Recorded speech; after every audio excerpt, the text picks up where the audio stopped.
we're at a stage in the process where it's appropriate to begin to investigate where the leverage points are in the structure itself, which aspects of it could in fact be altered, and the potential implications of those changes. It's appropriate to investigate a number of leverage points within the structure, and then after you investigate the individual leverage points, you figure out which of those, one or more, you in fact integrate together in some meaningful fashion to craft the strategy for how you intend to move forward and deal with the situation. Now, the best approach that I have found to this is to in fact use these 12 different aspects of structure, which are developed in a paper by Donella Meadows. There is a link to this model in the video notes for this particular video, and there is a video about this model itself. There isn't time in the context of this particular video to go through this in detail. Suffice it to say that through her investigations, she came to understand that there were a dozen different ways that one could modify the structure of a set of interactions, and each of those is distinctly different and has a different type of impact on the way that structure operates.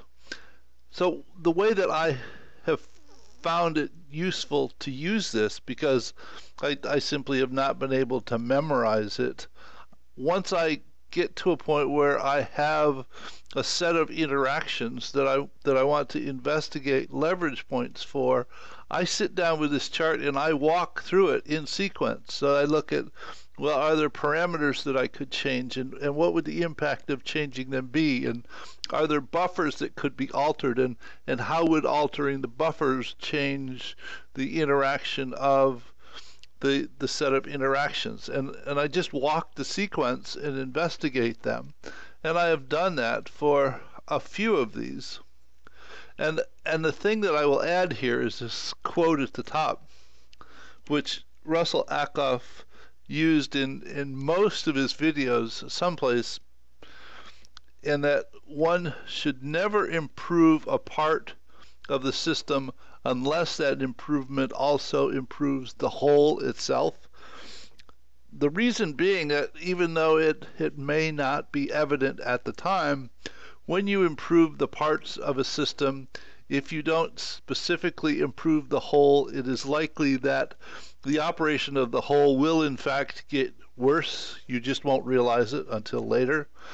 So I think this is something that's appropriate to just continue to keep in mind all the time, so that when you look at leverage points, you ask yourself, would in fact making this change actually improve the operation of the overall set of interactions together? So I start out and walk through this for parameters.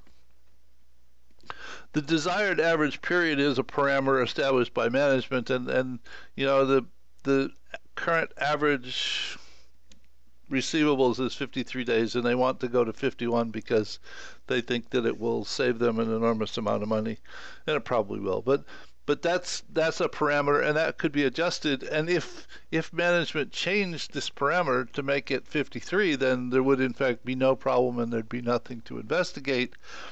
Though, does that improve the operation of the entire system?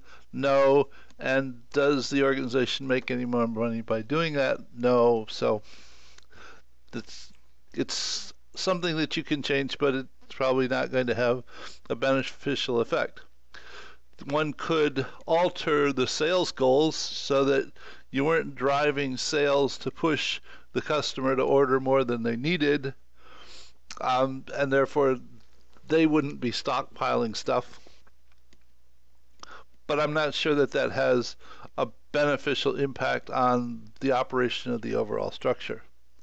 And the order discount structure is something that figures in there also, because we found out that the customers are in fact ordering more than they need because they want to hit the discount point so that they in fact get the discount as opposed to having to pay more for the product. Number 1110 didn't seem to have a relevance, but in terms of delays, there is in fact the current average accounts receivable period, which is a delay in this structure, and it's the part that we're really trying to figure out how to deal with, and also the period between the times that the customer reorders that we would like to in fact figure out how to make shorter, because they're essentially stocking material that they don't need because of the price point. So if we could in fact find a way to evolve the structure so that rather than having two balancing structures operating it with opposite purposes to each other, if we could figure out a way to create a reinforcing structure where things benefited each other, though the question is, what's the intent? What focuses that structure? And it's not evident by looking at it here at the moment. The goal of the system, as I said, there are two balancing loops which are operating at counter purposes to each other. We end up with an accidental adversary situation, essentially.